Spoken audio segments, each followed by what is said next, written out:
അച്ഛാ കടുംവെട്ടിനെ പറ്റി പറ. എന്നാ കടുംവെട്ട്? കടുംവെട്ടെന്ന് നമ്മൾ പറയൂല, എന്താ കടുംവെട്ട്? അത് റബ്ബർ ആ കടുംവെട്ട് വെട്ടുന്നത്. അതെന്താ സംഭവം ശരിക്കും? അത് റബ്ബർ വെട്ടിക്കളയാറാകുമ്പം കറ കംപ്ലീറ്റ് എടുക്കാൻ വേണ്ടി ചെയ്യുന്ന പണിയാണ് കടുംവെട്ട്.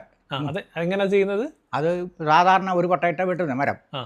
അത് കടുംവെട്ടാകുമ്പോൾ 3-4 പട്ട സൗകര്യം പോലെ പട്ടയിട്ട് വെട്ടി ഉള്ള കറ ഊറ്റിയെടുക്കുക കടുംവെട്ട്.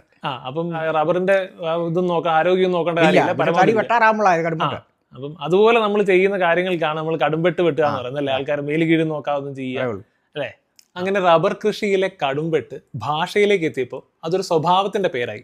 ഏതാണ്ട് ഈ കടുംവെട്ട് റബ്ബറിനോട് എങ്ങനെയാണ് നമ്മൾ കടുംവെട്ട് ചെയ്യുന്നത് അതുപോലെ തന്നെ പെരുമാറുന്ന ആൾക്കാരെ സൂചിപ്പിക്കുന്ന വാക്കായിട്ട് കടുംവെട്ട് മാറി. അതായത് വരുംവരായികൾ ചിന്തിക്കാതെ അറുത്ത് മുറിച്ചതുപോലെ കാര്യങ്ങൾ ചെയ്യുന്നവരും. അപ്പം എന്താണ് തോന്നുന്നത്, അപ്പം അതിന് ആ സെക്കൻഡ് റിയാക്ട് ചെയ്യുക, അതുകൊണ്ട് എന്ത് സംഭവിക്കുന്നതിനെ പറ്റിയൊന്നും ഒരു ചിന്ത ഉണ്ടാവില്ല. അപ്പം അടിക്കാനാണ് അടിക്കുക, അപ്പം തന്നെ ചെയ്യുക. അതാണ് അവരുടെ അങ്ങനെ സ്വഭാവമുള്ള ആൾക്കാരെ കടുംവെട്ടെന്ന് വിളിക്കാറുണ്ട്. അയാൾ ഒരു കടുംവെട്ടാന്ന് പറയാറുണ്ട്. പിന്നെ കടുംവെട്ട് പണിയാണ് ചെയ്തതെന്നൊക്കെ പറയും, അങ്ങനത്തെ കാര്യങ്ങളെ. ഇനി ഇതിൽ നിന്ന് തന്നെ ഈ കടുംവെട്ടിനെ തന്നെ കടുംവട്ട് എന്നും പറയാറുണ്ട് ഇവിടെ.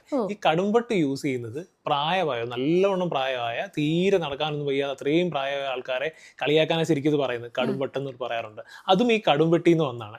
എന്ന് വെച്ചാൽ കടുംവെട്ട് വെട്ടാറായ പ്രായമായ റബ്ബറോളം പ്രായമായ ഒരാൾ, അതുപോലെ കടുംവെട്ട് വെട്ടാൻ പരുവായ ഒരാളെന്നുള്ള ഒരർത്ഥത്തിൽ കടുംവട്ടെന്നൊരു വാക്ക് നമ്മളിവിടെ യൂസ് ചെയ്യാറുണ്ട്. അപ്പം ഇത് രണ്ടും ഒന്നാണ് ശരിക്കും. ഒരു റൂട്ടിൽ കടുംവെട്ടിൽ നിന്നാണ് ഈ കടുംവട്ടും വരുന്നത്. ഇതൊക്കെ ഈ കോട്ടയം ഭാഗത്തൊക്കെ വളരെ പ്രചാരമുള്ള വാക്കുകളാണ് അല്ലേ? അതെ.